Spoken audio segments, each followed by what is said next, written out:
పక్కన heritage shop లో ఎంత అమ్ముతున్నారు? ఇదే ఉల్లి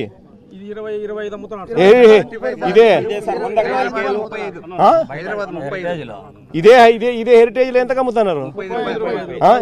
ఇదే హెరిటేజ్ లో వీళ్ళు అమ్మేది ఎంత రేటుకి అమ్ముతారు?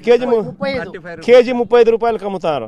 అయ్యా జగన్మోహన్ రెడ్డి గారు, మీరు ఎన్నిసార్లు మీరు ఫేక్ మాట్లాడతారు? మీరు ఈ రోజు మాట్లాడేది చూస్తుంటే ఎప్పుడు గుర్తొస్తుంది తెలుసా? బాబాయ్ చనిపోయినప్పుడు నంగిగా మాట్లాడేవారు, కోడికత్తి డ్రామా అప్పుడు నంగిగా మాట్లాడేవాళ్ళు, గులకరాయి అప్పుడు నంగిగా మాట్లాడారు. అదే విధంగా అన్నిసార్లు ఫేక్ చేసి దొరికిపోయినా ఇంకా సిగ్గు లేకుండా ఇంకా ఫేక్ మాట్లాడుతున్నారేంటి? హెరిటేజ్ లో ఏమమ్ముతారు? హెరిటేజ్ వెబ్సైట్ లోకి వెళ్ళి చూస్తే మీకు క్లారిటీ కనబడుతుంది. ఏమేమి అమ్ముతారు? హెరిటేజ్ పాలు అమ్ముతారు, పెరుగు అమ్ముతారు. కానీ ఉల్లిపాయలు హెరిటేజ్ కి సంబంధించి నువ్వు చూసుకుంటే హెరిటేజ్ రీటైల్ అనేది క్లోజ్ చేసి 2016లో క్లోజ్ చేశారు. ఇప్పుడు దాదాపుగా 10 ఏళ్ళు అవుతుంది. కానీ నువ్వు అవగాహన లేకుండా మాట్లాడుతూ ఉండవా, లేకపోతే కావాలని ఫేక్ మాటలు జనాలకి చెప్పడం కోసం మాట్లాడుతూ ఉన్నావా? జనాలని ఏమీ తెలియదు, నువ్వు ఏం చెప్తే నమ్ముతారని చెప్తూ ఉన్నావా? ఎందుకు చెప్తూ ఉన్నావు ఈ విధంగా అబద్ధాలు పచ్చిగా నిస్సిగ్గుగా? నువ్వు చేసే పనులన్నీ తప్పుడు పనులు, నీలాగే ప్రతి ఒక్కరు చేస్తారని అనుకోవడం నీ మూర్ఖత్వం జగన్మోహన్ రెడ్డి. ఇక్కడ ఇలాంటి ఫేక్ మాటలు మాట్లాడుతూ నువ్వు ఉండేటప్పుడు రైతులకి కనీసం గిట్టుబాటు ధరకుండా రోడ్లపైకి వాళ్ళు పండించిన పంటను పోసుకునే వాళ్ళు. ఈ రోజు ప్రభుత్వం మార్కెట్ లో ధర లేకపోయినా ప్రభుత్వం భరిస్తూ రైతులకు న్యాయం చేస్తూ ఉంది. గుర్తుపెట్టుకో. నువ్వు ఇంకొకటి మాట్లాడుతూ ఉన్నావు. అసలు హెరిటేజ్ లో రీటైల్ అసలు అది మూసేసి ఎప్పుడైంది? ఇప్పుడు దాంట్లో కూరగాయలు ఓన్లీ పాలు పెరుగుతుంది. నీ భారతీయ సిమెంట్ 100 రూపాయలకి ఇస్తున్నావా, 50 రూపాయలకి ఇస్తున్నావా? ఎంత రేట్లు ఉన్నాయి? ఎందుకు అమ్ముతున్నావు అంతా? నేను సూటిగా అడగదలుచుకున్నాను. భారతీయ సిమెంట్ లో సిమెంట్ నువ్వేమన్నా ఉచితంగా ఇవ్వచ్చు కదా? లేదా ఒక 100 రూపాయలు బస్తా పైన తగ్గించి అందరికి ఇవ్వచ్చు కదా? లేదా నీ సాక్షి పేపర్ ఊరికే ఇస్తా ఉండవా? 5 రూపాయలు 6 రూపాయలు పెట్టి అమ్ముతా ఉండవా? ఊరికే ఇచ్చేది పేపర్ ఎందుకు అంత రేట్లు పెట్టమేది? నీకు పవర్ ప్లాంట్స్ ఉన్నాయి కదా, పవర్ ప్లాంట్స్ నుంచి నేను ఎన్నో ఎలా గెలిపిస్తున్నా. పులివెందుల ప్రజలకు ఉచితంగా కరెంట్ ఇవ్వచ్చు కదా? ఎందుకు ఇవ్వడం వల్ల? ఇవన్నీ ఇవ్వకపోగా నీ టీవీలో యాడ్లు కోట్లు ఇచ్చుకుంటున్నావు కదా, ఉచితంగా యాడ్స్ ఇవ్వచ్చు కదా? ఒకప్పుడు నువ్వు ఉండేటప్పుడు